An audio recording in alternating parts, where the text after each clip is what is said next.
J'arrive dans le coin, je suis pas très loin, je suis à 2-3 km de Damanhur. Donc je vous montre un petit peu à quoi ça ressemble. Le village qu'on va passer. Alors j'ai vu qu'il y avait marqué que c'était une montagne sacrée. Donc j'en sais pas plus. Je connais pas du tout. Hein. J'ai juste vu des photos, des vidéos, mais j'en sais pas plus. Vraiment c'est... On va voir. Je suis très attiré par cette visite. J'ai plein de choses à vous partager que j'ai vécu pendant le trajet. Dès que je me pose, je vous partage tout ça. Étant donné que je suis un peu paumé, on va demander où est l'entrée parce qu'apparemment c'est tellement grand qu'il y a plusieurs endroits. Là je suis devant un truc qui s'appelle Damanhur Créa. Je sais pas si c'est là, on va aller demander. En plus je parle pas un mot d'italien, mais heureusement pas français. Donc je suis au bon endroit. Il y a juste que c'est pas encore ouvert l'accueil. J'ai rencontré quelqu'un à un autre endroit avec qui j'ai pu discuter, qui est très sympa et qui m'a indiqué en fait où est-ce que c'était. Donc voilà, je suis là et j'attends pour rentrer dans le bureau d'accueil. Je vous présente les toilettes italiennes au cas où ça intéresse quelqu'un.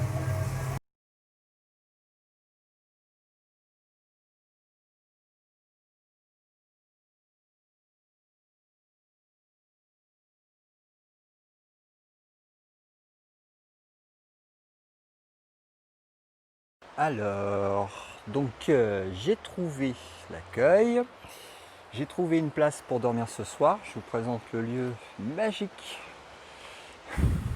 où je vais dormir ce soir. Ça va être trop top. Hop là, attends, j'ai le fil qui traîne dans le pied. Hop là. Petite rivière à côté.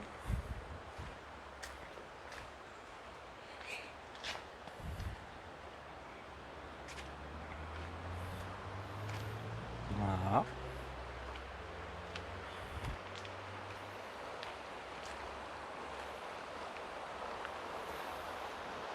Tout ça pour moi. C'est pas magnifique? Trop cool. Donc je suis passé au truc du centre. J'ai vu une personne qui me proposait le truc touristique qu'il propose d'habitude. Je leur ai dit que j'avais pas 70 € à mettre dans la visite, mais que en fait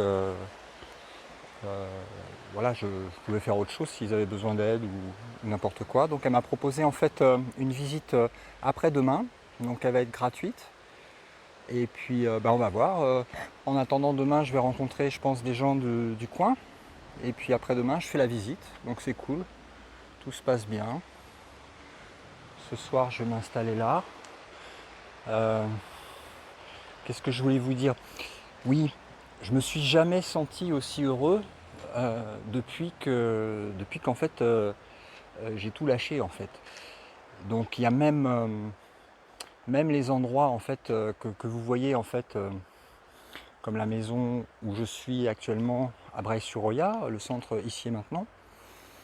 En fait, le centre ici et maintenant, c'est notre être. C'est pas un lieu, mais donc le fait de se détacher de tout ça, ça fait qu'en fait, peu importe où tu es toujours au centre. Et tu ne dépends pas en fait que ton centre il soit lié à tel ou tel aspect matériel, que tu aies tel bien matériel ou autre. C'est en fait le fait d'avoir juste rien, c'est-à-dire 2 matelas, une valise qui est toute petite avec très peu d'affaires, de partir sans rien et de voir sur place, c'est la totale liberté. Et puis ça permet aussi de tester en fait directement en fait les lois de l'univers et puis l'appel qui est reçu du cœur pour aller à cette communauté. Et on va voir comment ça se passe, comment l'amour va organiser ce voyage. Et j'ai totale confiance dans la façon dont ça va se passer. On va voir, je vous reporterai ça dès que je peux. Dès qu'il y a une connexion, je posterai. Et puis en attendant, je vais vous montrer un petit peu avec quoi je suis parti. Donc, vraiment le minimum. Hein. Donc on a de l'eau, c'est le bordel. Tout à l'heure j'ai acheté des fruits et des légumes, donc l'avocat, moi je conseille l'avocat parce que c'est hyper nutritif. Quand vous n'avez pas beaucoup d'argent, un avocat ça fait l'affaire, des bananes. Voilà, ils ont un petit marché bio là-bas. J'ai pris un panneau solaire qui fait office de chargeur. Voilà, et puis j'ai une batterie supplémentaire que je charge avec le panneau solaire. Et puis à l'arrière de la voiture, j'ai installé en fait, bon là c'est le bordel, mais j'ai installé en fait des matelas et puis la couette. Et puis voilà, il y a le coussin, donc tout va bien. Voilà le spot. Et puis il y a voilà, il y a juste un sac à dos avec quelques affaires, il n'y a pas grand chose.